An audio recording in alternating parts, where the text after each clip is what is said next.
Okay, welcome everybody to this meeting of the Development Control and Regulatory Board, 22nd of June 2023.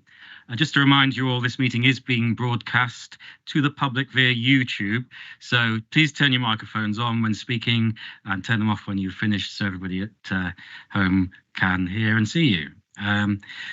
We have three apologies today from Mr. Lovegrove, Mr. Mary and Mr. Grimley, and we have one substitute, Mrs. Seaton. So welcome to Mrs. Seaton to the board today.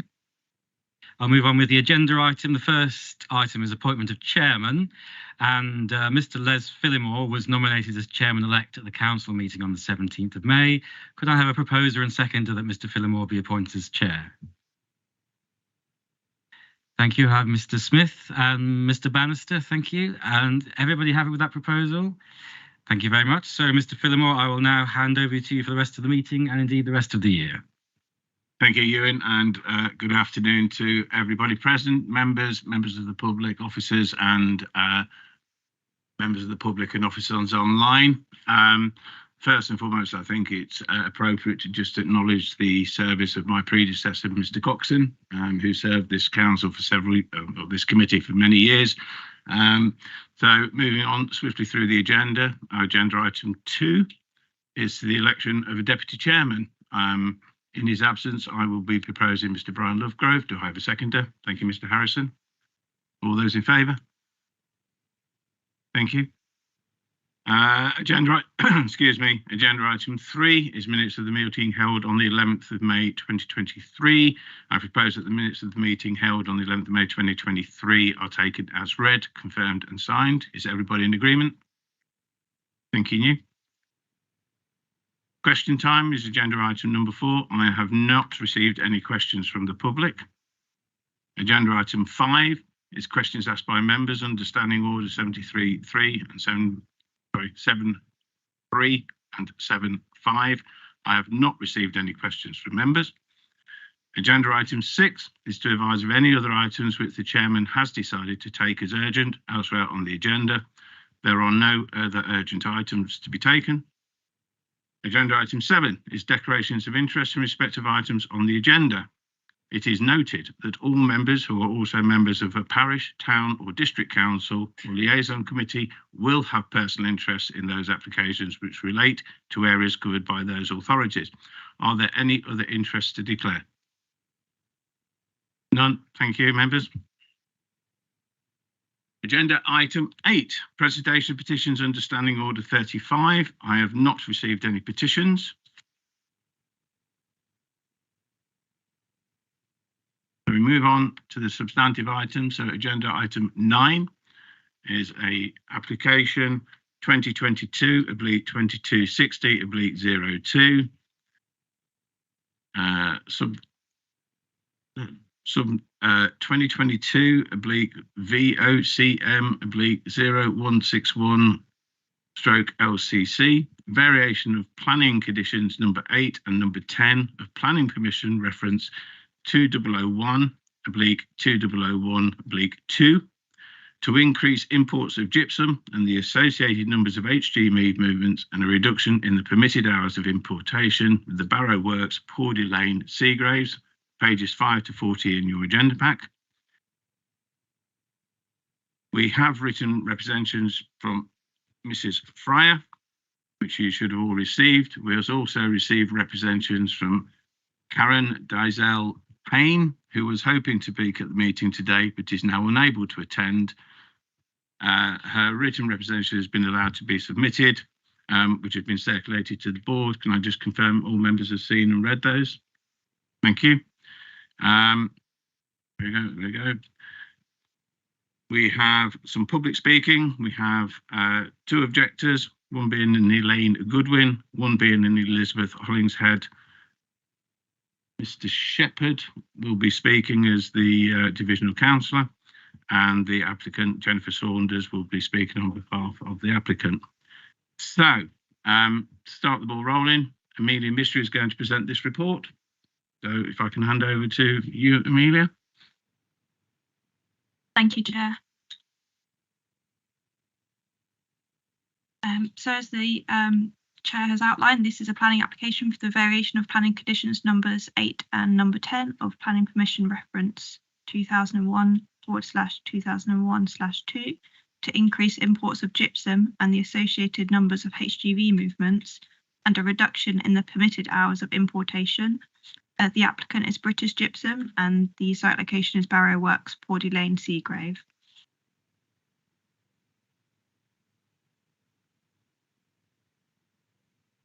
This slide indicates the location of the application site. The gypsum plant site is located approximately 600 metres southeast of the village of the Barrow Pond Saw and 800 metres northwest of the village of Sileby. The site is bound on its southwestern side by the main Sheffield to London Railway, and access to the site is gained via a private road located off Pordy Lane, which runs between Barrow Pond Saw and the Six Hills junction of the A46. The access road is of some length and is of approximately 2.3 kilometres in length.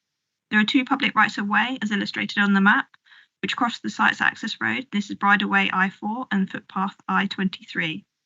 At these crossing points, there are safety measures in place in the form of signage and traffic calming measures. The nearest property to the application site is located approximately 8 metres west from the site's access road, with the site at the top of the access road where it meets Pordy Lane. And additionally, several businesses and residential properties are located along Pordy Lane.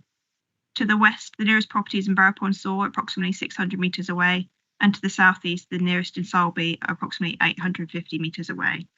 There are also numerous residential properties and industrial businesses which bound the southern edge of the site near Sileby. This slide indicates the red line application area. So the planning permission was originally granted for the extraction of gypsum by underground mining in 1980. Subsequently, planning permission was granted for a new factory and access to the site in 1987. Here, planning permission is sought to vary planning conditions numbers 8 and number 10 of the planning permission reference 2001/2001/2 to increase imports of gypsum and the associated numbers of HGV movements, and to reduce the permitted hours of importation of those movements. An application was submitted by the applicant in December 2018 for a materially similar development at the same site under planning application reference number 2018/2589/02.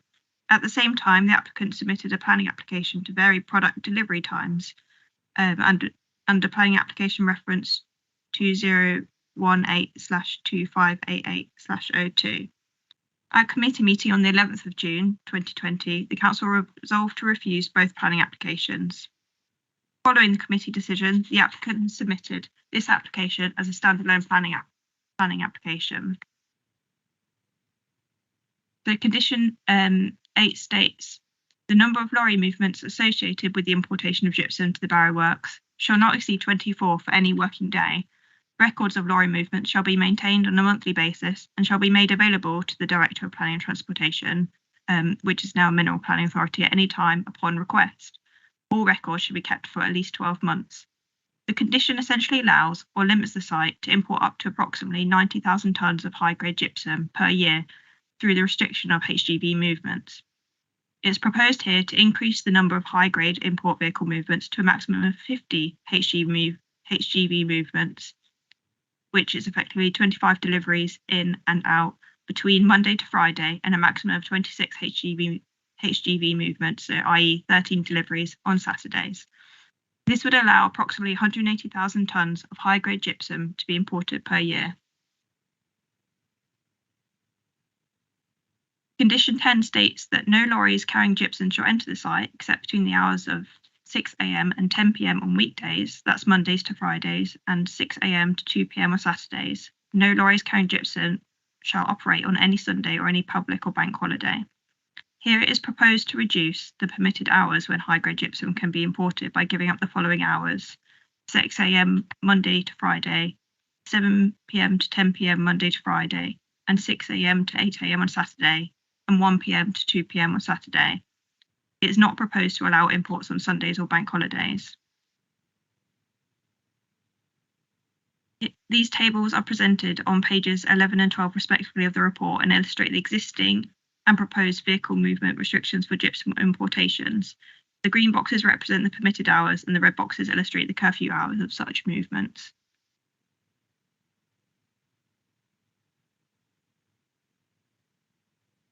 And this is a view. And the site has an existing legal agreement controlling routing for the site. All HGV. Apologies. The site has an existing legal agreement controlling routing for the site. All HGV traffic is routed via the Six Hills end of Pawdy Lane, which is situated with the A46 and B676. This effectively ensures that all HGV movements are made via the strategic road network and avoid passing through the residential areas where possible. And lastly, for context, this is a photograph of the site's access road where it meets Pawdy Lane. And you can see where the right-hand turn for HGVs is required. Overall, transport and noise assessments were submitted in support of the application, and no objections have been raised by the local highway authority or Charlton Borough Council's environmental health team. With respect to the public rights of way, the local highway authority have not raised any concerns regarding the impacts of the proposed development. During an initial consultation period in December 2022, we received 6 representations, of which 5 were objections and 1 raised concerns and queries. After the submission of further supporting information from the applicant, a second period of consultation was taken place in April 2023. As a result, a total of 5 representations were received, of which all 5 were objections. The main causes of objections were as follows: that the development does not accord with the development plan, in particular with respect to noise, local amenity, road safety and climate change, that the proposals would have a detrimental impact on all road users, and that the proposals would have a detrimental impact upon local amenity, and sustainability and cumulative impact. The objections and concerns raised in this process have been addressed and considered within the assessment of the report. In paragraph 211 of the NPPF advises that when determining planning applications, great weight should be given to the benefits of mineral extraction, including to the economy. Notwithstanding this, paragraph 211 also requires that mineral planning authorities ensure that there are no unacceptable adverse impacts on the natural and historic environment, human health or aviation safety, and take into account any cumulative effects. Any unavoidable noise, dust and particle emissions are controlled, mitigated or removed at source, and establish appropriate noise limits for extraction in proximity to the closest noise-sensitive properties. In light of this, the environmental, transportation and cumulative impacts of the proposal in this locality have been assessed in full and are presented within the report. Overall, it was found that, with respect to local amenity and noise, the proposal was found to accord with policy DM2, and with respect to highways and transport considerations, the proposal was found to accord with policy DM9 in paragraph 111 of the National Planning Policy Framework. With respect to sustainable development and climate change, the proposal is found to accord with policies CS25 and DM1, and with respect to cumulative impact, the proposal is found to accord with policy DM11. So in conclusion, subject to appropriate conditions and the prior completion of a deed of variation legal agreement to update the routing agreement, the proposal is considered acceptable with regard to the local environment, community protection and highways. Consequently, it's considered that the proposal accords with policies of the development plan and is recommended for approval.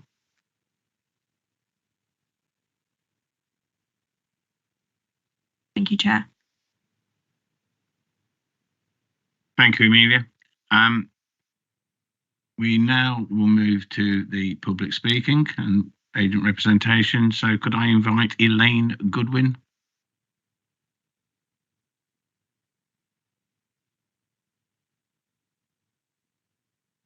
If you just take a seat, get yourself comfortable, glass of water is wise in these conditions. You have 3 minutes to speak, Amelia. Sorry, Elaine. You clearly know what you're doing. 3 minutes from when you start speaking, Ewan will hold you to time. And once you've finished, if you could say sat, in case members wish to ask you any questions. Over to you, thank you. Good afternoon. My objection is not about preventing change, but amenity and safety for residents and users of Pawdy Lane and ultimately integrity in the application process. A diversion is being taken from the original application and intention for the site without deeper consideration.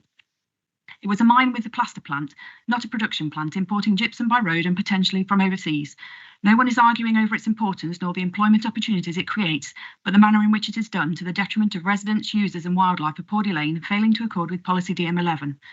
Its location next to a railway line down a long, rural, unclassified lane, widened to allow access for lorries while a railway siding was completed, is key.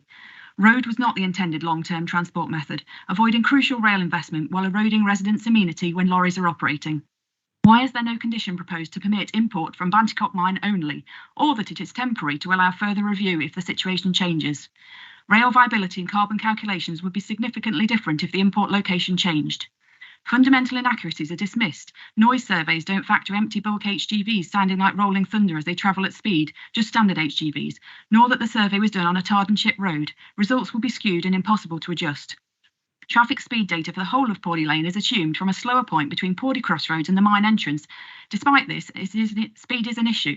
44.5% of vehicles over the 50 limit, 418 in one day exceeding 56 miles an hour. Data is required on the straighter, faster section where danger is posed to those using the rights of way crossing the road. An error flagged on the previous application. It will confirm what we witness on a daily basis and others wish to ignore. Volume data would also then be accurate. 38% of vehicles speeding on the mine road. I hope the planning officer saw where lorries repeatedly veer off Pawley Lane into the verge, in particular at the point where Bridleway I-11 joins Pawley Lane.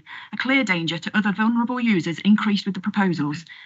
Planning officers previously supported residents to try and find mitigation for the dangers lorries were posing, hence the 40-mile-an-hour limit they try and keep drivers to.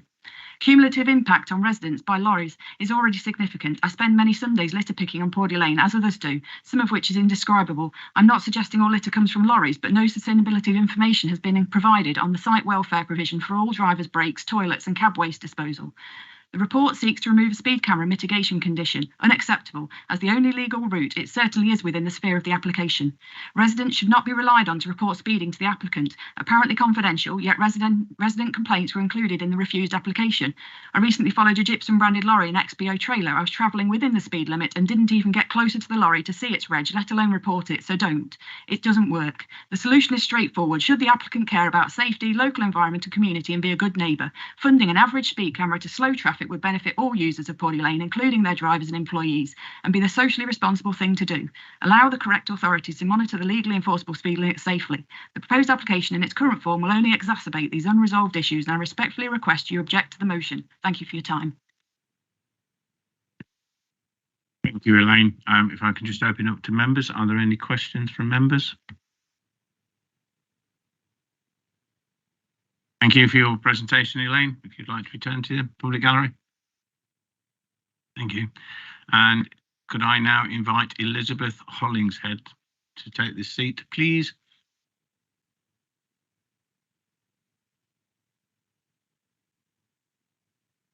Thank you and welcome, Elizabeth. So same applies. 3 minutes public speaking, ready whenever you are, and Ewan will let you know when. Thank you. Good afternoon. This application is not sustainable no matter how hard British Gypsum attempt to greenwash it. Subcontractors bring in the gypsum rock in bulk HGVs, not Gypsum's own eco-fleet as implied. There are diesel HGVs, no green credentials, no telematics and no BG control. The report suggests that no alternatives to these are sustainable. These is frankly untenable. BG could invest in an eco-fleet of bulk HGVs running on biofuels or electric and be responsible for their behaviour.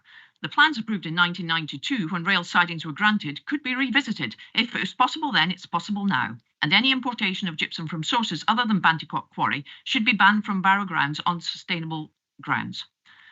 The 1988 inquiry inspector considered that the effects of British Gypsum on the Pawley Lane would be severe, although the number of people affected would be small. Conditions were put in place to safeguard the amenities of the area and to protect local residents, such as 1987 Condition 34. This principle has been eroded over time and forgotten now. Indeed, reading the application and the report, I feel we, the residents, have been airbrushed out. Safety should be paramount for all users on Pawley Lane. It is accepted by the LHA that there is a problem, but suggests in the report that a few more HGVs won't make it any worse. Only last year, a British Gypsum driver appeared at our farm to remonstrate with me for having reported him for speeding. A supposed confidential report. We do not need this harassment. Some residents have had mental issues due in part to British Gypsum's behaviour and are too fearful to complain or indeed to have the confidence to come here today. British Gypsum are corporate and socially responsible for every HGV they put on that lane. They had it widened to accommodate their transport, and it is the only legal route. Condition 34 expressly said no imports. They have those now. Corporate and social responsibility means an organisation's responsibility for its impact on of its decisions on society and the environment. At 132, the suggestion to remove Condition 4 of 2001 regarding the speed cameras is tantamount to trying to rewrite history. This was put in place to support highway safety and to focus on British Gypsum's corporate and social responsibility, and to remove it is contrary to the CSR guidelines of 2022. I would suggest the removal is indeed out with this planning officer and the committee's remit. British Gypsum actually agreed to that time to put them in place, but they did not. They said there was no electricity supply. That is actually laughable. How do you get away with that for 22 years? A cost-effective, responsible start now would be at least 3 solar speed warning signs each way on Pawley Lane. This attempted removal could be seen as an abdication of the planning officer's responsibility to safeguard in future those living and using Pawley Lane, which the previous officers did take seriously. I would also ask, what are the other conditions to be removed at point 154? Decisions made today can be considered unsafe due to the errors in the transport and noise surveys. Wrong location for Pawley Lane survey for the vehicles and speeds. Wrong speed limits for the British Gypsum access road. Wrong time. You just hard and chip the road and you do a noise assessment. And wrong classification. Pawley Lane started in the survey at Cleversville and ended up at Urban Style. I'd respectfully ask that you refuse this application as it stands. It's not accurate, it lacks integrity, and we all deserve better. Thank you. Thank you, Elizabeth Hollingshead. If you just stay there for a moment, please. Are there any questions from members? Mr. Charlesworth. Yeah, just for clarity's sake, you mentioned you reported a speeding incident. Yes. And somebody challenged you about it. Who did you report it to? Who did I report the speeding incident to? Yes. Yes, I reported it to British Gypsum down at the mine. Right, thank you. Thank you, Mr. Charlesworth. Any further questions from members? Okay, thank you. Thank you.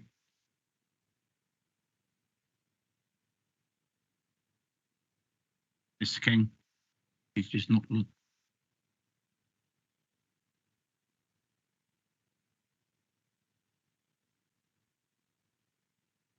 Thank you. We now have Mr. Shepherd as the County Councillor for the division.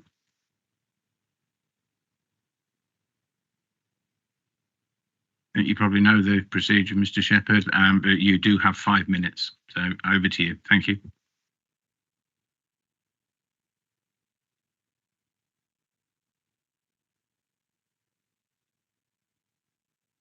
Thank you, Chairman.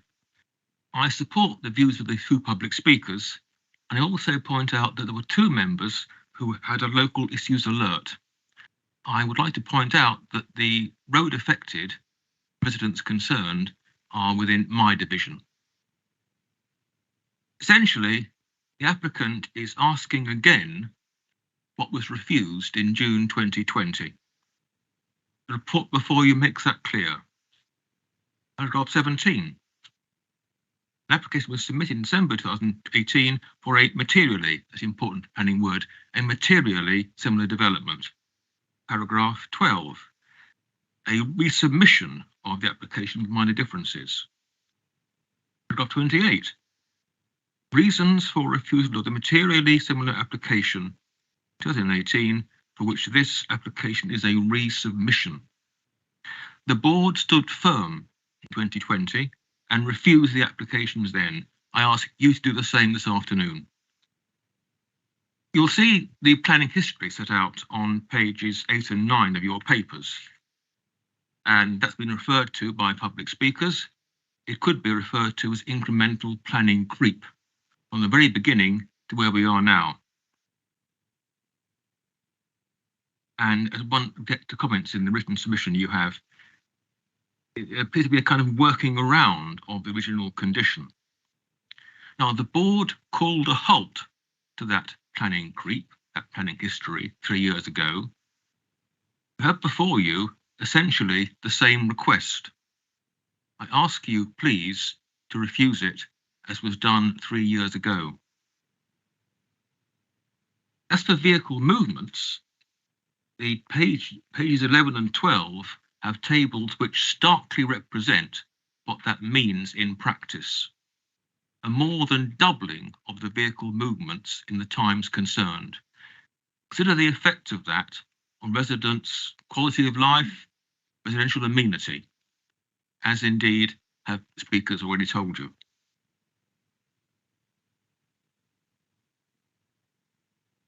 The report says in paragraph 23, it says, for clarity, the existing and proposed vehicle movements for the importation of gypsum are on the tables. Overall, there would be an additional 26 movements per weekday, additional 14 movements on Saturdays, and more than doubling, as the table makes clear. Rail's been referred to, and the report carefully says, for example, that it is not currently a viable option. Currently does not mean never. And again, on paragraph 148, not currently possible, but it could be.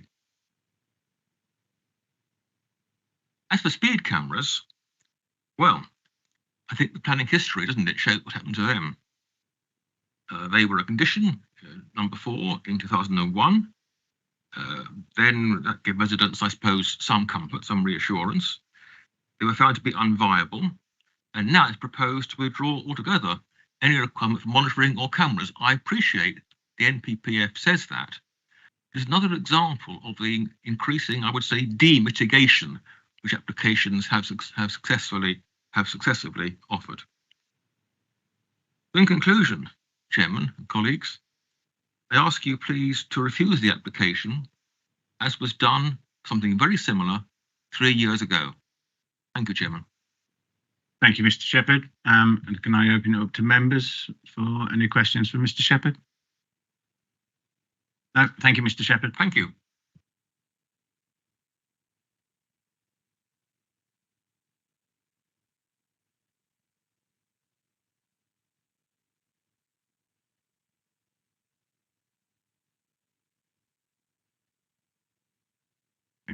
Thank you. And then the final speaker is the applicant, and may Jennifer Saunders come to the table, please.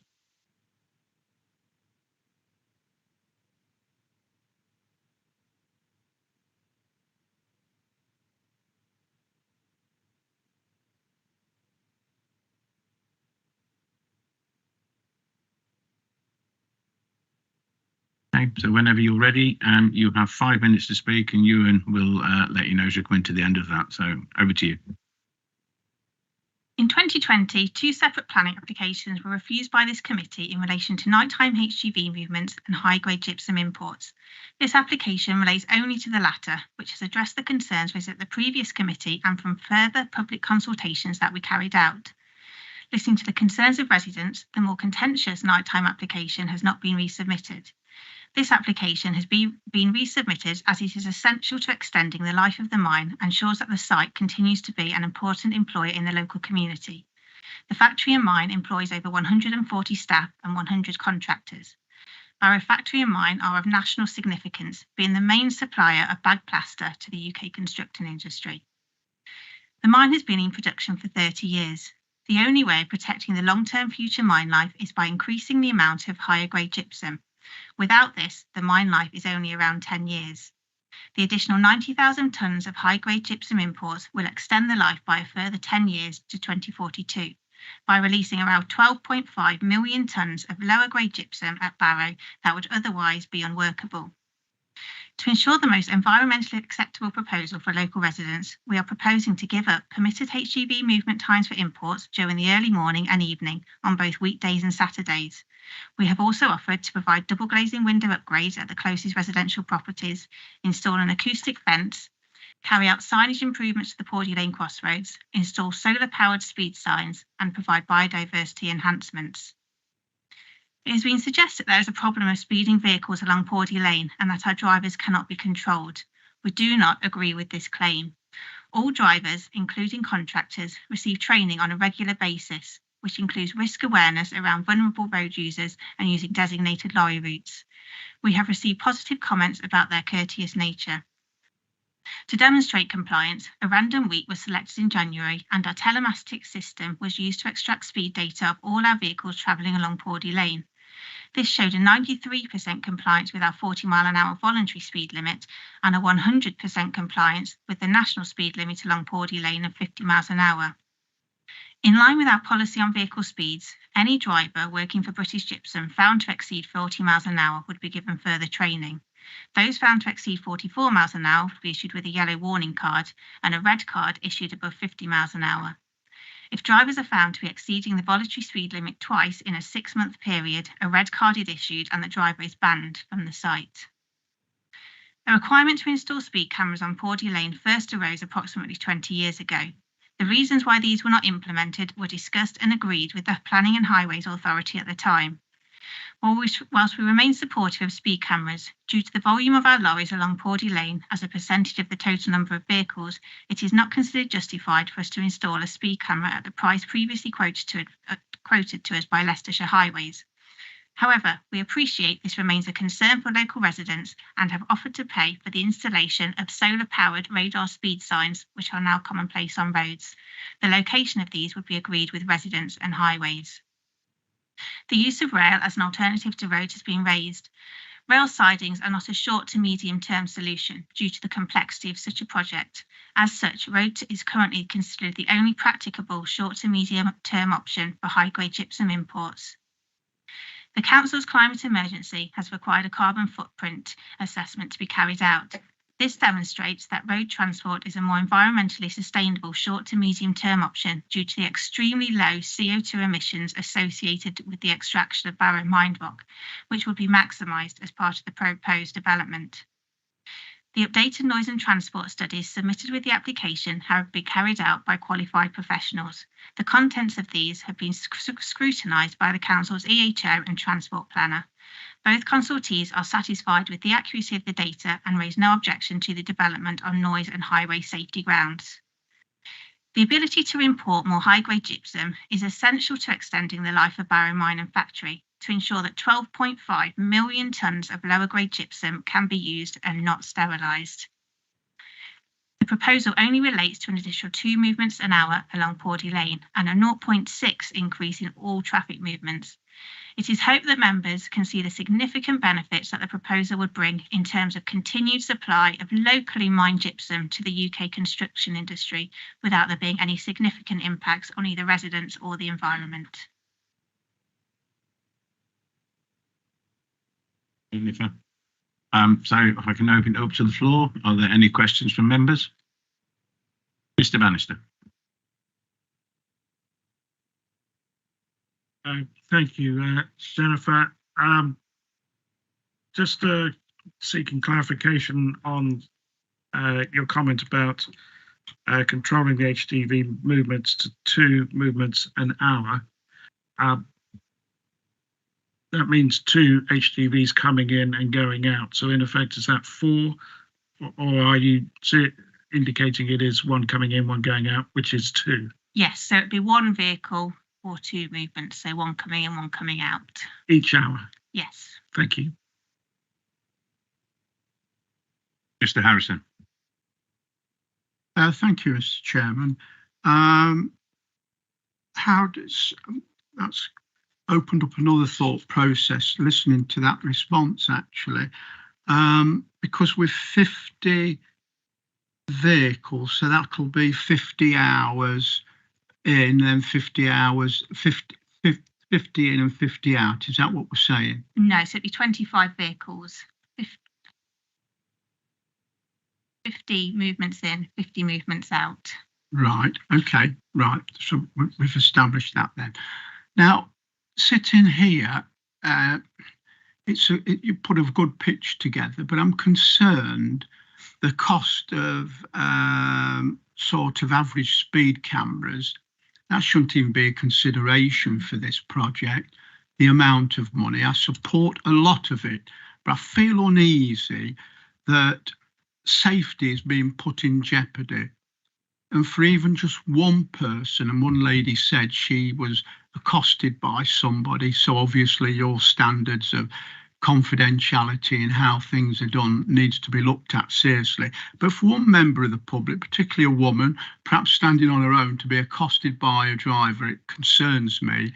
And I just think clearly that something has to be done. I think you ought to have average speed cameras. Can you confirm you'd consider that? because Mr. Harrison, Yeah. we're here to. Oh. Can you keep to clarifying specific points, Yeah. please? all right then. Can I just clarify on the residents that's been accosted? The first thing we knew about that was in a letter of representation, and I think we were shocked to find out that something like that would have happened as a company, and we cannot. That is completely unacceptable, and we would, if we knew what the details of that, we would have reported that individual to the police and banned them from site. We do not take incidents like that lying down, and all our drivers we would have, we would expect to operate in the most appropriate manner. So can I just clarify that, please? And in terms of safety as well, I mean, we recognise that Pawdy Lane is a busy road. It's used by a lot of cars. Our vehicles make up a relatively small proportion of that. We're looking to make signage improvements to the Pawdy Lane crossroads, which local residents have identified as being a cause of concern. And we are offering to work with local residents to put in solar powered speed signs to try and improve the situation, because we appreciate that is a concern for local residents. So safety as a company is one of our most important priorities. So it's definitely something that we want to work with local residents on. Okay, happy, Mr. Harrison? Yeah, come if you wish. From my perspective, average speed cameras are the absolutely creme de creme. There's no arguments. People have to adhere to speed regulations. It isn't going past a sign slowly, then foot down, then coming up to the next one as people do nowadays. So I just am concerned that your attitude of not looking at this just really astounds me. That's all I can say. It is definitely something that we could look into and see if it was a possibility. The issue that we'd have is that we have the 40-mile-an-hour voluntary speed limit for our drivers that we enforce. The speed limit on Pawdy Lane is 50, so it's how we would capture that. But we could do some remote speed monitoring. But it's something that we would be prepared to look into. If I could just interject both parties, I'm just been advised there's actually a highways officer in the room who may be able to advise. Could we just invite you up onto the podium, I guess, please, just to clarify what the requirements around Mr. Harrison's point about an average speed camera would be, please? Hi, my name's Suraj Dave, Senior Transport Planner. In terms of your request for average speed cameras, for this application as a standalone requirement, it wouldn't be considered necessary to discharge the condition, to vary the condition, as it's outside the red line boundary. Okay, thank you for that. Just been advised that Olive would like to come in as well.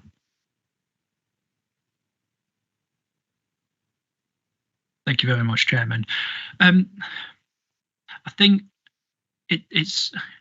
we recognise that the planning permission that currently stands includes a condition that seeks speed cameras, and I don't think it makes any reference to the type of speed cameras, whether they're average or not. But there is an existing condition that seeks speed cameras to be located on Pawdy Lane, and I think that condition was attached with the best of intentions. However, over the passage of time, it's not transpired that it was actually able to fulfil that condition. And since this application has been submitted, we've looked in more detail as to whether a condition relating to speed cameras meets the tests of condition that are set out in the NPPF. And we've come to the conclusion that it is not necessary based on the advice from Highways, nor is it enforceable. And that are they're the main two reasons that we have sought to remove that condition. And I think it's indicative that it's not enforceable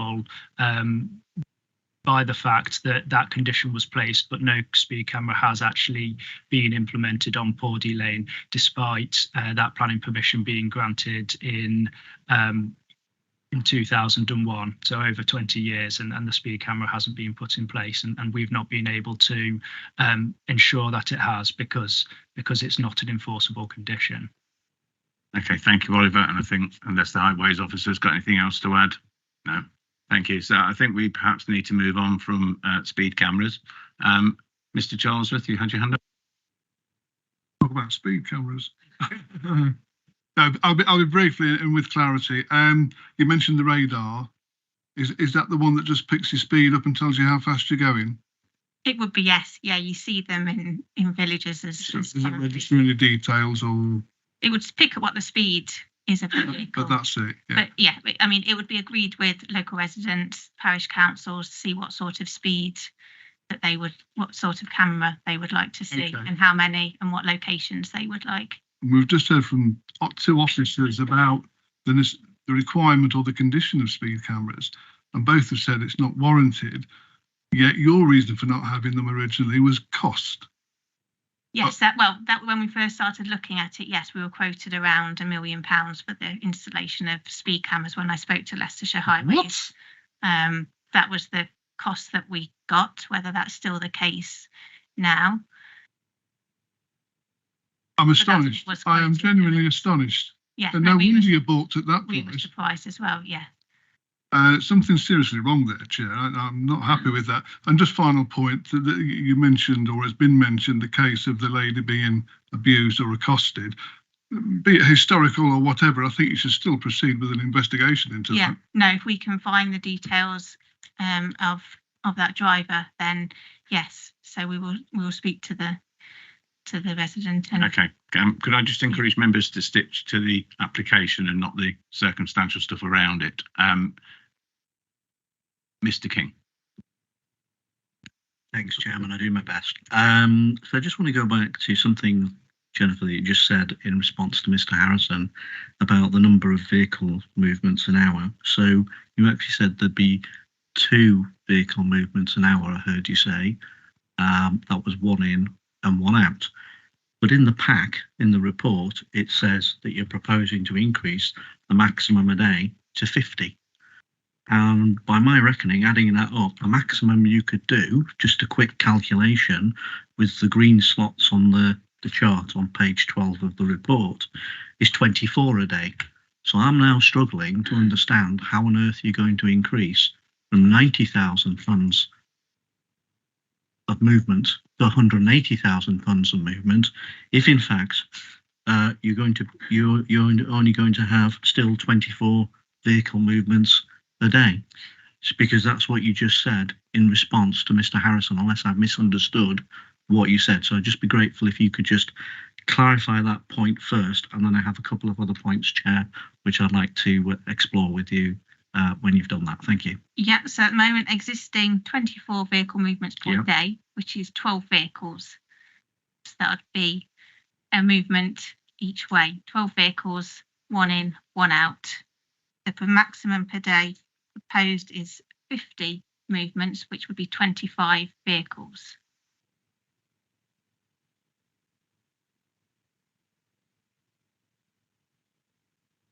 Yeah, but you've only got 12 hours a day, so 2 vehicle movements an hour is 24. It was an Point. additional 2 movements per hour. That's what we're looking for. So it's effectively a doubling of movements. Well, that's not what I just sorry, Chair. That's not what I understood when you responded to Mr. Harrison. I thought you were saying there'll only be 1 in and 1 out. No, What you're saying is it would be additional.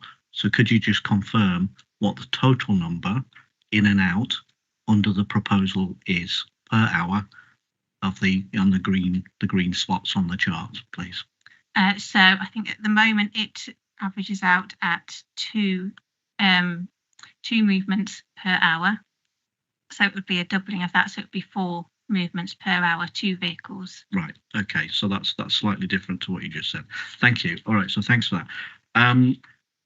What I just wanted to just explore, though, is, and I'm sorry, Chair, I do need to just go back to environmental impacts, and not necessarily just, impact on the flora, fauna, and the sort of topography, but the impact on the quality of people's lives. And I'm just wondering, what monitoring have you, as British Gypsum, you're a big company, what have you done to monitor the health and well-being of residents who live nearby? What sort of research have you done to look into what the effect of your site operation over a long period of time has been on those residents, and increasing your activity, doubling that activity will be on those residents? Could you just explain that to me, please? Yeah, so specifically as part of this application, we carried out updated noise and transport assessments, which has looked at the existing noise levels in the area, looked at how the additional vehicles, what the impact, what that would be compared to the existing. So we're doing that with noise and transport numbers. We have a local communities team within the company where we work with local communities. We have a liaison meeting, which has representatives from the local parish councils to discuss if there are any issues that they have, where we offer site tours to give so people can see our operations. We have a CSR team, corporate social responsibility, who look to work with local groups, provide donations where we can. Okay, I think. Okay, thanks for that. I appreciate it. You got any more questions, Mr. King? No. Part of this application, we've carried out public consultations as well as part of this application, inviting all residents in so that they can come and speak to us about it, raise any concerns that they've got.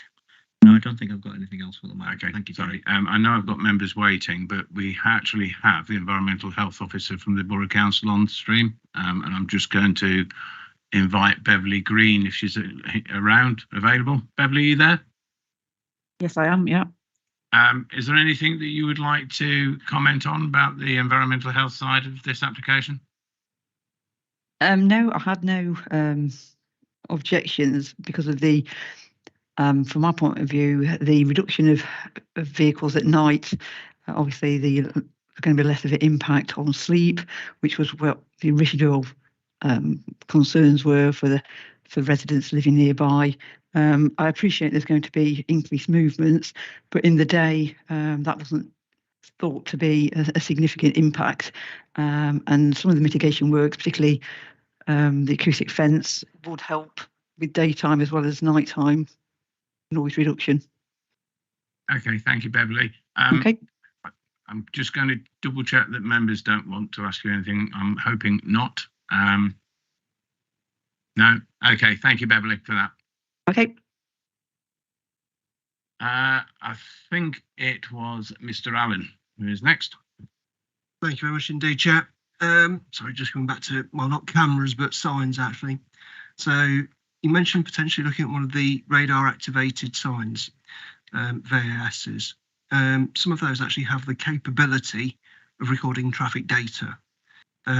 Would you consider one of those and making that information available to the County Council, or is that something we could potentially condition that we require that data to be provided to us? Thank you, Chair. Yes, we'd be more than happy to look at that and provide any data that it collected to the authority, and also share that with residents and the local community groups as well. Okay, I think the Olive can put the clarity around that.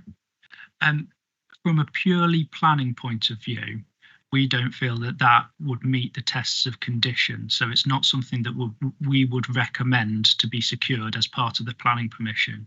However, that would not prevent British Gypsum from liaising with the community and doing it outside of the planning process. Oh, yeah, voluntarily. And we could work with the liaison meeting to get that agreed and work with them to get them installed. Okay, thank you for that. I think it was Mr. Bannister next.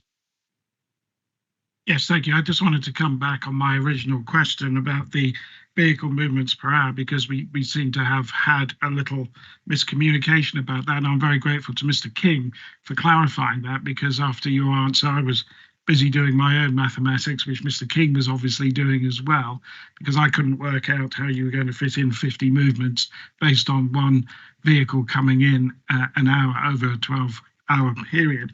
But you've now clarified that to say that it's in fact going to be 2 vehicles and in that 12-hour period, so you're up to a maximum of 48.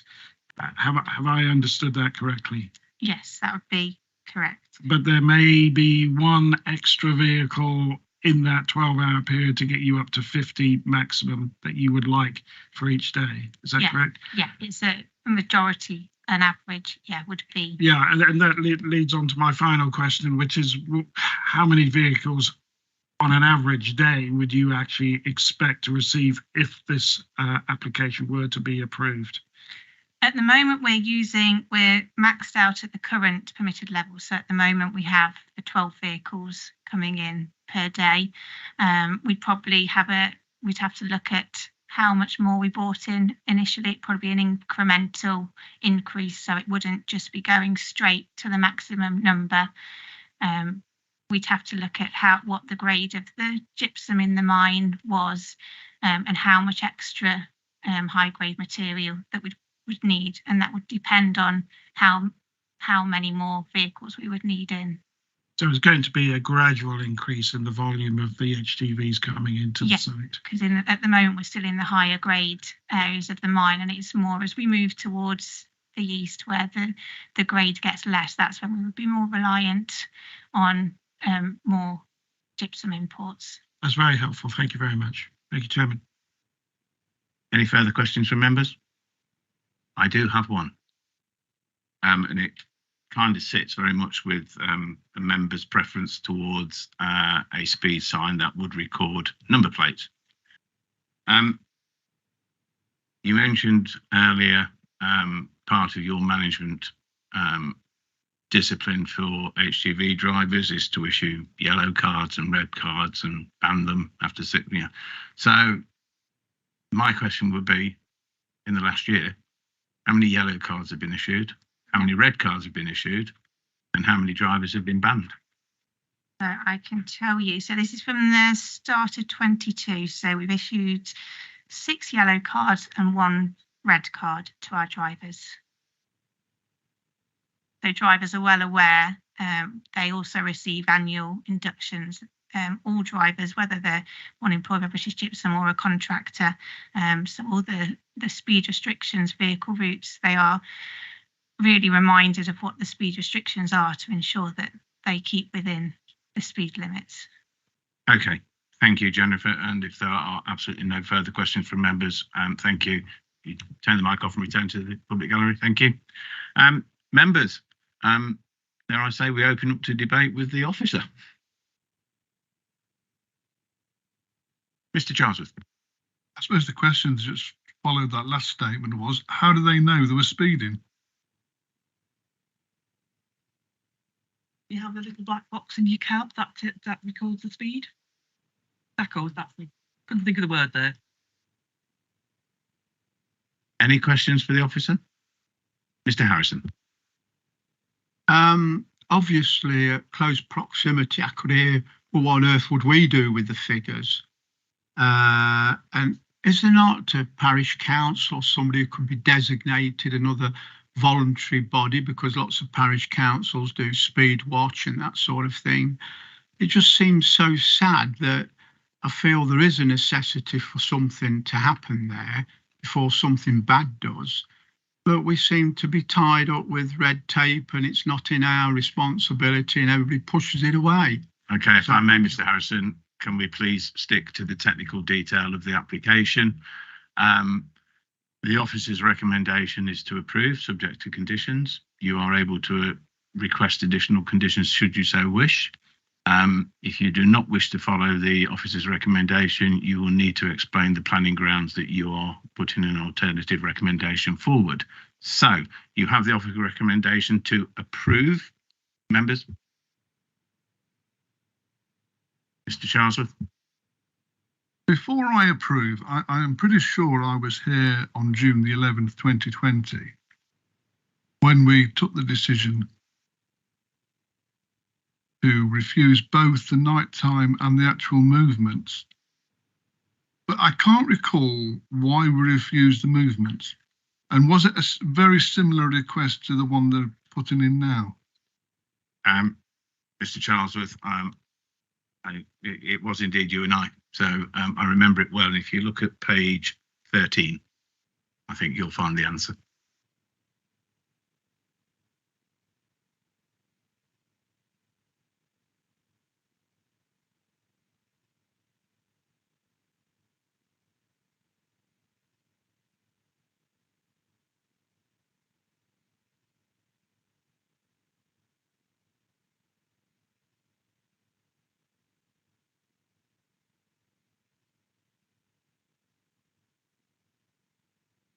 Semantics.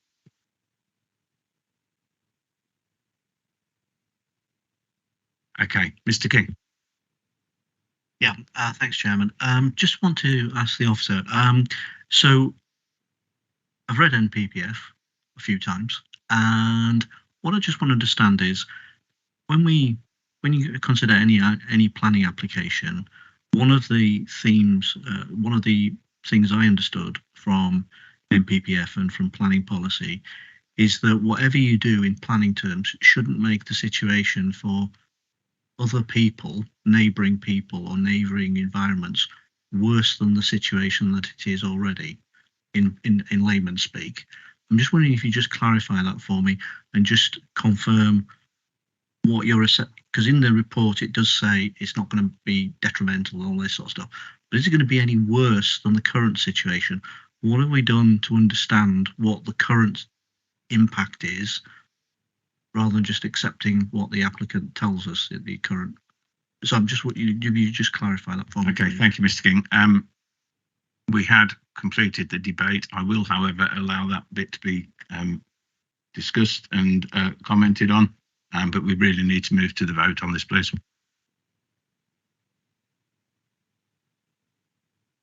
Yeah, thank you for the question, Mr. King. It's not the case that the NPPF says that you must never make any situation worse.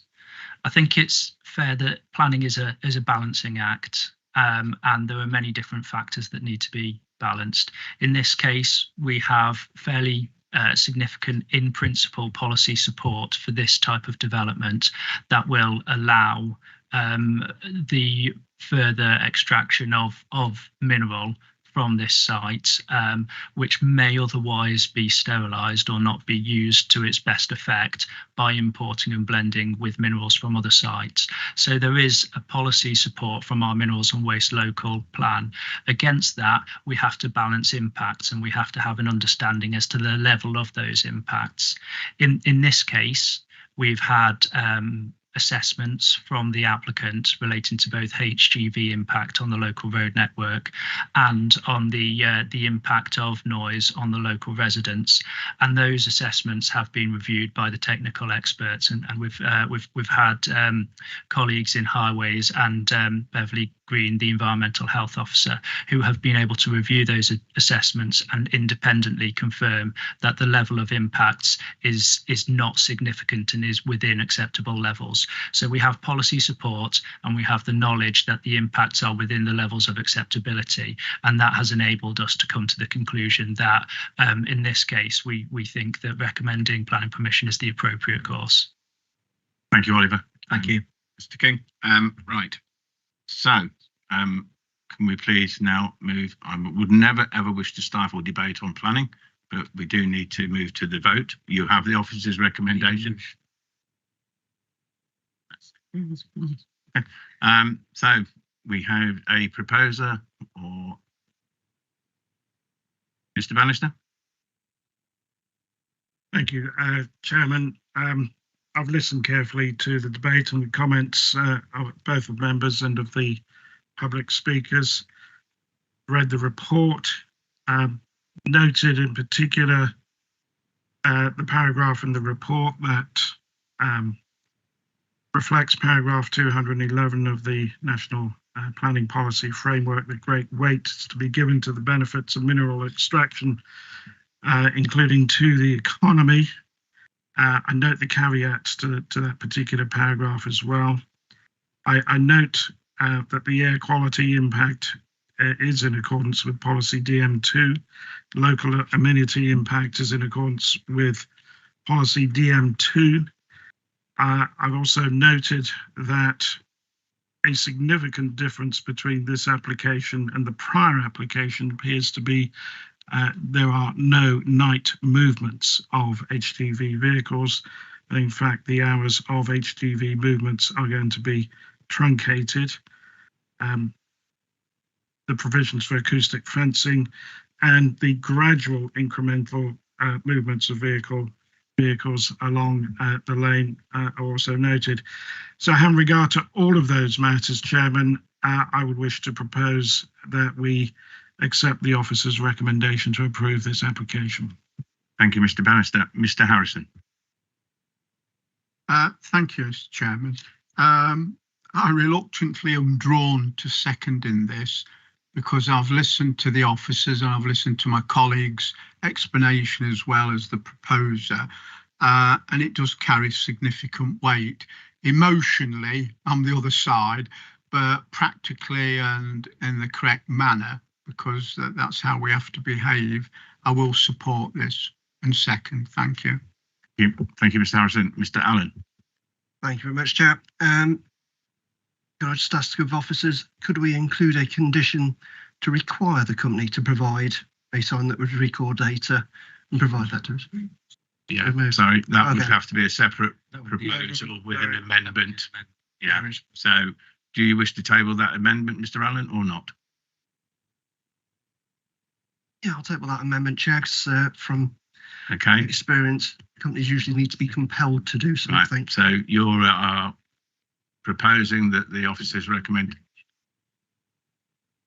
I am being advised by the officers that it's not enforceable. We cannot put a condition on. Oh, well, I tried. Thank you, Chair. Would you like to formally withdraw? Yeah, withdraw, Chair. Thank you, members. So we have a proposer and a seconder to support the officer's recommendation to approve the application. All those in favour?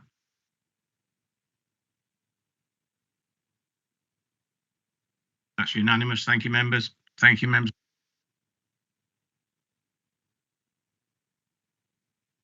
Sorry, Mr. C. Can I ask a question on that? Is it permissible to put a footnote on that we have got, we have listened to the company saying that they would consider supplying or getting something that would record the data? I know it won't go on a condition. Okay, so the vote is to approve. The rest of it, the officers will confirm they can, but it is effectively a gentleman's agreement. It's informative. Okay, so everybody's happy, and the officers will release that letter in due course.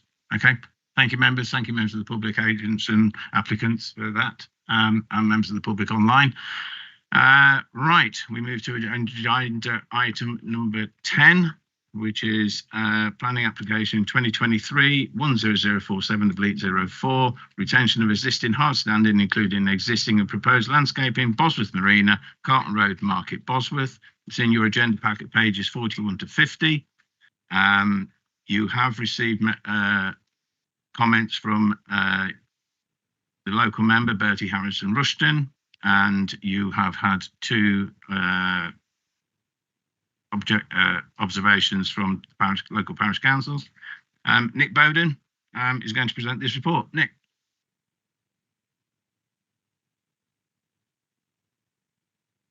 Thank you, Mr. Chair.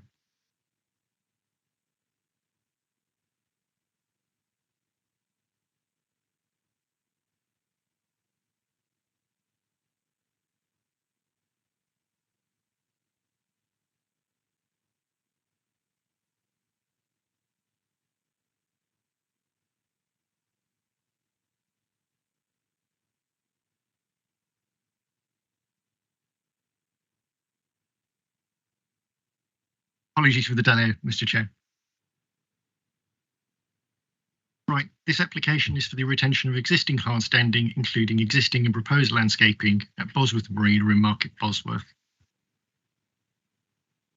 Bosworth Marina comprises an established canal boat marina for non-residential tourist boat moorings.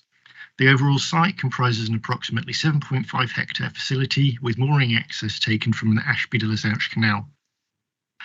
Mooring facilities are taken from the main canal to the east and form a water-based L shape with administration building, clubhouse and car parking within the L between the canal and marina facilities. The application site itself comprises a rectangular area to the southwest corner of the site, adjacent to Carlton Road and to the south side of the entrance to the remainder of the marina site. The application proposes the retention of an area of hard standing, which is presently laid to compacted gravel.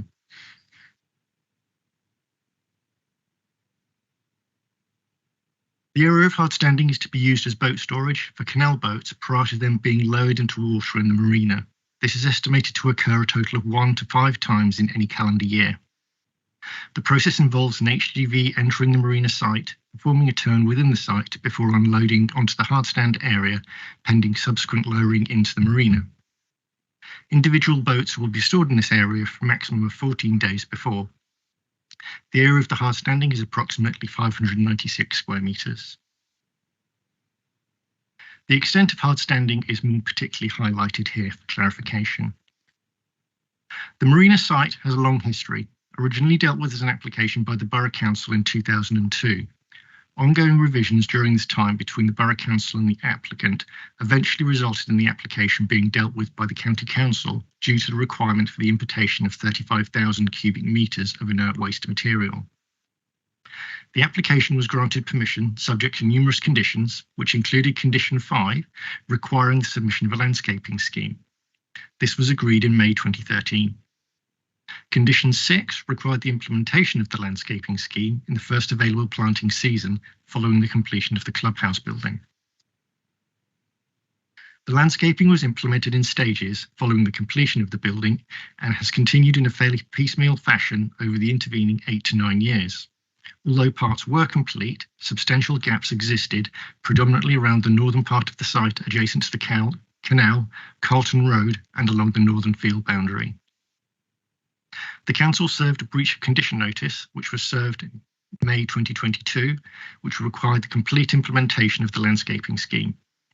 This was achieved prior to March 2023, namely at the end of the 2022-23 planting season. Due to the recent implementation, much of the planting remains immature but is in good condition and is broadly considered to have secured compliance with the terms of the breach of condition notice. This notwithstanding, the notice remains extant and planting remains to become fully established. The site is located in the open countryside, is outside the settlement boundary of Market Bosworth, but is also allocated as a cultural tourism facility in the Hinckley and Bosworth Site Allocations and Development Management Policies Development Plan document. As an ancillary development associated with the tourism use of the site, the development is regarded as acceptable in principle. The originally approved landscaping scheme is shown in this image, with the relevant area of land now covered in hard standing shown to be amenity grassland with 9 ornamental trees. So you can see that on the slide, that's on the bottom left-hand corner, just north of the cutout you can see in that image.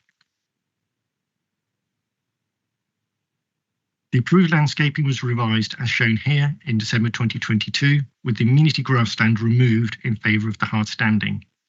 The 9 ornamental trees were relocated within the site and have been planted in accordance with the revised landscaping scheme. The revised scheme includes additional hedge planting along the eastern boundary of the hardstand area. From an ecological perspective, the amenity grassland has a negligible ecological value, as does the hard standing. So the provision of the hedge is liable to be a very minor improvement in biodiversity in the long term. The following slides indicate the elution of the site over the preceding 10 years, ranging from the original agricultural field to the area with hard standing and recent hedge planting behind being just visible on the final slide. So just running you quickly through, this is April 2013 before construction commenced. This is June 2015 when construction was underway. And this is September 2022. This is prior to the planting of the hedge along that boundary. And if you can just about make out in the photo, you can just see the hedge that's been planted along the near side boundary of the hard standing there.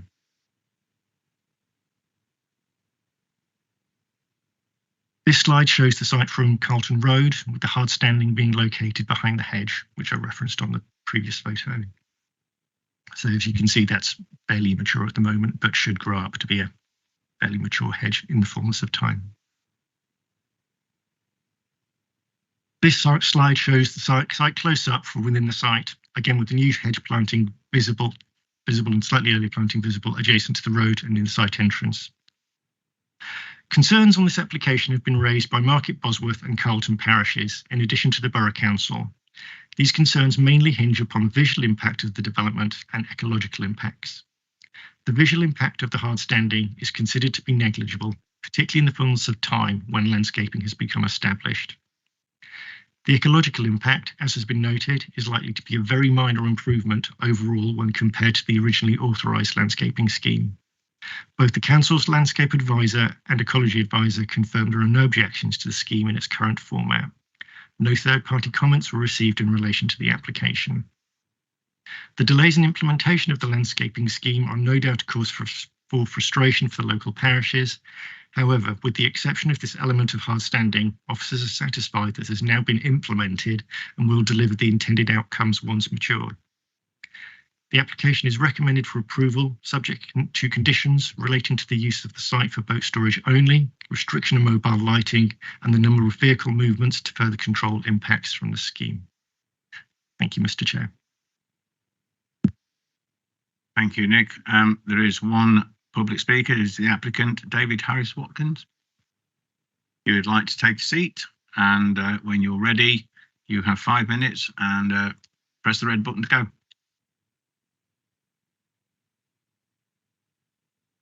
Thank you for giving me this opportunity to speak.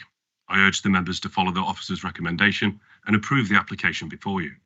The comprehensive report provided by the officer highlights that there are no objections from the local highways authority, the local flood authority, and the county council's landscape architect, who stated that they had no objection to the application, and I quote, "are happy that the proposal will not have an adverse landscape and visual impact on the surrounding area." The County Council's offer has assessed the application against all relevant planning policy and has considered the principle of the development acceptable. Hinckley and Bosworth Borough Council have objected to the application, but as highlighted in my response to their consultation, it does not appear the respondent for the local planning authority has reviewed the application in sufficient detail, as they request information or give no regard to items already covered in the submitted plans and planning statement, which covers all of their concerns. In consideration of the provisions of the development itself, the area of hard standing is for a low-level ancillary usage to the marina, with the applicants anticipating for it to be used 1 to 5 times per year for the storage of boats. The applicants have already planted 48 metres of additional hedgerow and are proposing an additional block of tree planting, which are both in addition to the original landscaping scheme for the marina consent. The local planning authority's respondent noted that the shrub and tree planting forming part of the marina's original landscaping scheme would be lost, and this would result in a loss of biodiversity. This is untrue.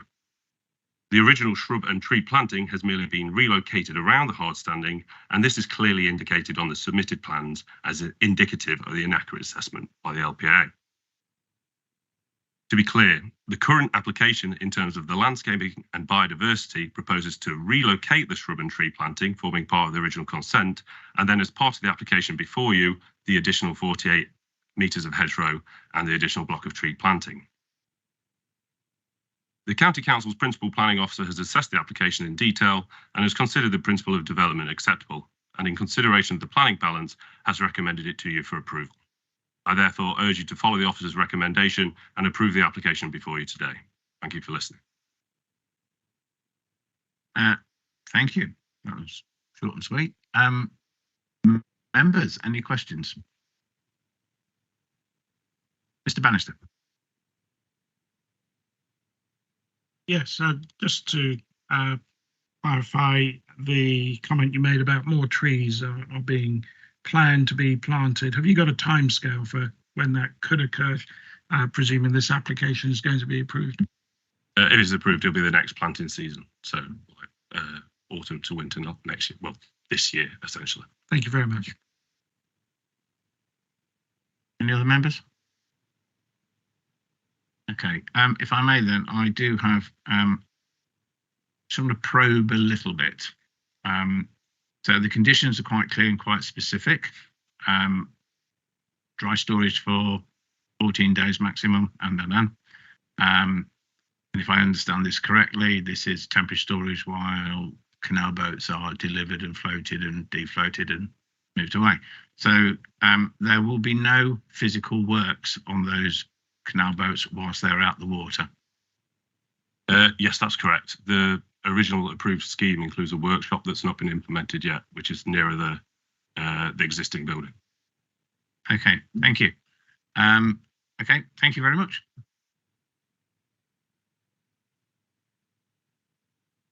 Members, any questions for the officer?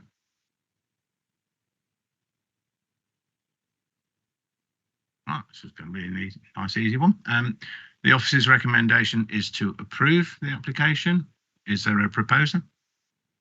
Mr. Harrison, is there a seconder? Mr. Smith, all those in favour? Motion is carried. Thank you very much. That was unanimous. Okay.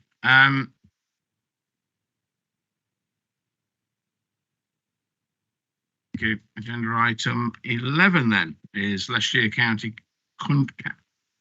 Council Country Parks bylaws.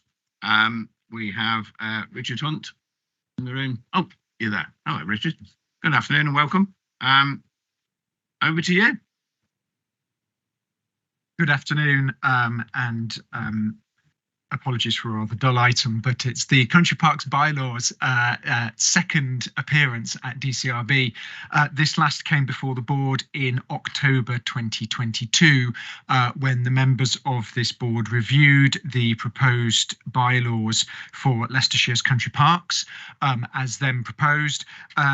The members of this committee made some suggestions on the proposed bylaws and approved that we move to a public consultation and consultation with the relevant statutory bodies on the proposed bylaws.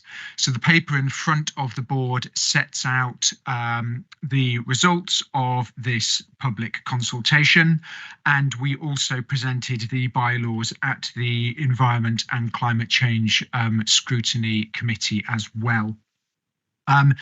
Based upon the feedback from members of the public and also from this committee today, we have proposed some minor amendments to the bylaws, which are contained in Appendix 1.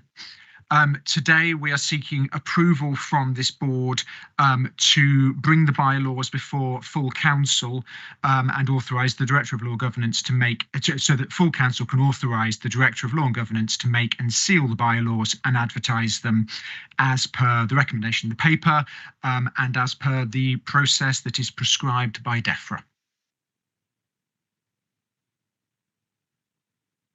Thank you. That was short and sweet. Members, any questions? Mr. King. Yeah, thank you, Chairman. Is it Richard? Yeah, Richard, yeah. We're talking about dogs, okay? And I've read the reports, I've read the rules, or most of it's all very sensible. But just talking about dogs prohibited or dogs on lead. So obviously, other than a registered blind person, but as you might be aware, over the last few years, there's been a growth in what's called assistance dogs. They're not dogs for people who are blind, but people who need an animal to accompany them. And this also applies to public open spaces, which most of the country parks, from the ones I've been to, that's essentially what they are. So how do we accommodate that need, given that there isn't a national licensing body or system for assistance dogs? How are we going to, or how will these bylaws accommodate that need if someone had a need for such a an animal? Thank you, Chair.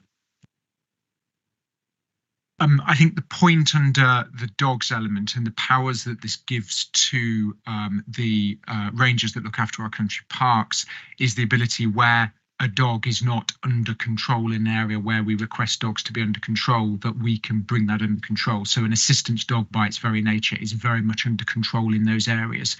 The areas in which we're proposing excluding dogs from are areas where it just would not be allowed to have a dog, and also mainly where we also wouldn't be having members of the public either. So we believe within this, any dog that an individual has good grounds to have could be permitted by the rangers on site. Mr. King? If I just come back to Rule 19.1 on page 59, it says no person, and then in brackets, other than a registered blind person, close brackets, in charge of a dog shall without reasonable excuse permit the dog to enter or remain in any of the dog prohibited areas. That's the point I'm making. So what we're saying there is only registered blind people who have a dog. So therefore my question goes back to, if I am in need of an assistance dog for whatever reason, how are we going to, and it is in a prohibited area, how are we going to accommodate that? Because currently, as the rules, as I understand what these rules are written, that wouldn't be permitted, and you know, misunderstanding, I'll put in inverted commas, could occur, and someone could then be told, you can't come in here, mate, or words to that effect, you're not allowed, or what, you know, I'm not familiar with where the prohibited areas are, but, you know, we don't want there be those misunderstandings and, you know, all that sort of stuff. It all gets a bit unpleasant. So I'm just trying to understand how we can avoid that happening. Mr. Hunt? I think these are taken from the model bylaws that we're encouraged to use by DCMS. I'm happy to take some advice of whether that can be changed to an assistance dog. As I say, I think within the spirit of the bylaws, there is unlikely to be any misunderstanding. But if this board feels it's important to have that clarified then and change to assistance dog, then I'm sure we can do that.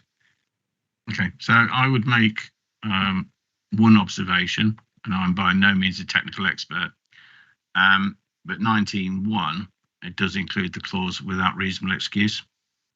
I know Mr. King, but it will be our officers who are the enforcement officers. Mr. Hunt, would that capture the concerns that Mr. King raised? I believe it would, and I believe that's the spirit within which these bylaws are intended, and I believe the spirit within which the model bylaws they're based upon were also intended. Okay, thank you. Any other questions from members? Mr. Bannister? Thank you for the report, and thank you also for the consideration that you gave to the debate that we had last October on the question of e-scooters. And I see that following your ruminations, you think it will be included in the definition of a mechanically propelled vehicle. My only concern in respect of that is I entirely agree with you. But to the ordinary layman, or perhaps even the ordinary individual that would be riding e-scooters, is that clear enough to the riders that e-scooters are not allowed? Thank you. We have thought long and hard over this one, and I suppose what I am very reluctant to do, and what I think the advice when we've discussed it with fellow officers was, rather than try to seek to define a list of prohibited items, which will grow ever longer as technology changes over time, and we think runs the risk of potentially leading to the kind of scenario you set out with members of the public who say, but your list of prohibited vehicles includes this and doesn't include, and I can't speculate on what the future mode of transport of choice may be, but I think we're trying to avoid that. And so actually on balance, we feel it's less likely to lead to the scenario you describe if we leave it open such that it can form an appropriate catch-all for whatever the future might be, and avoid us having to bring minor amendments to the bylaws on a regular basis to capture whatever the latest form of transport is. I hope very much that you're right, and that there aren't people that get stopped saying, well, it doesn't say anything about an e-scooter, and then it's explained, well, it's a mechanically propelled vehicle. Oh, you know, you're just trying to catch me out, aren't you? And that's the situation that I want to avoid occurring because of that. But I appreciate the points you make. Thank you, Mr. Bannister. Any further questions from members? I always like to have a question, Mr. Hunt. I'm just idle curiosity. So point 9. Am I reading this right? So it's now animal, plant or fungi, and it was going to be fish or birds or remove their eggs. And that's not now the technical amendment. So are we still covering the removal of eggs and hatchlings? Yes, absolutely. All of that will still be covered. It's simply what we've been advised to do, and this came out as part of the public consultation, is essentially to zoom out a bit, I guess, if you like, on the animal kingdom in order to include more categories. And I think actually this was a really sensible amendment we're glad to include based upon the consultation. Okay, so you have the report as tabled. No amendments to be made. Is there a proposer? Mr. Allen, thank you. Is there a seconder? Mr. Bannister, thank you. All members in favour? Unanimous. Thank you, Mr. Hunt. Go back to that. Thank you, members. Right, so agenda item 12 is any other items which the chairman has decided to take as urgent. There are no other urgent items as indicated earlier. 13 is the chairman's announcement. The only announcement I have is to make note that the next meeting of this committee is on the 3rd of August 2023 at 2 p.m. I will therefore draw this meeting to a close and thank members for your attendance and indeed officers.